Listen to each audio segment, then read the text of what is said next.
you be real.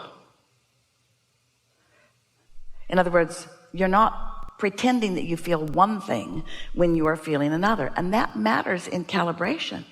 If you can't feel where you are, you won't feel the improvement. And so sometimes people, they want to make an impression, or they're wanting to sell a product. But when we have a conversation with you, you are wanting to understand why this feels like this and what to do about it. And in part, Esther has attracted you through her appreciation of Jerry's questions, because he was like that too. He was real in his questions. He was always living life and looking at what was happening. This is what Einstein did too.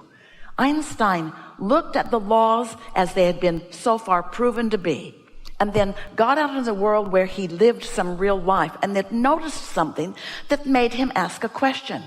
So when he would ask that question, then he would apply that question against all the known answers. And if it fit with all the known answers, then this is just another piece of evidence that supports this basic theory that we have. He was a theorist more than he was a physicist. In other words, he was an observer of life and a wanter to understand how it all fits together. You were born with that same kind of intensity, you see. You want to understand how this works. And so when something that you think you've got suddenly shows up in a way and it doesn't fit, you want to know why it doesn't fit and what will make it fit. And you know, even with Einstein, often with Einstein, it didn't fit. The worldview had to give way to the new theory, because the old ideas were not big enough to accommodate the next question. It's always going to be that way, you see. So you came for the deliciousness of that. You don't ever plan on getting it calibrated to perfection.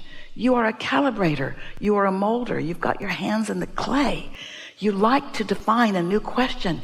And the bigger and badder the question is, or the problem is, then the more delicious it is as you calibrate yourself into alignment with the solution.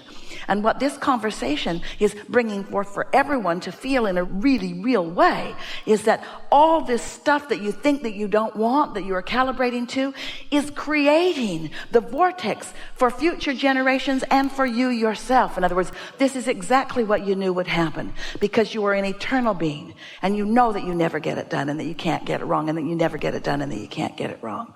So we want you to become at one with and savoring and enjoying your ability to calibrate. We want you to feel the deliciousness of calibrating to the desire, and in doing so away from the absence of it, to calibrate to the solution, and in doing so away from the problem of it, to calibrate to the answers, because the problem and the question, that's old news. The new news is over here. You want to calibrate this way. And so we've explained that to you by saying, to all of you over time, by saying things to you like, follow your bliss. That's the way you know. But that's not meaty enough for most people, because most people have been so manipulated by those around them who need them to perform in certain ways in order for them to feel good. And it does feel good when you please other people. And so you have calibrated yourself to what others need and want from you. Others who are broken, others who want sacrifice from you.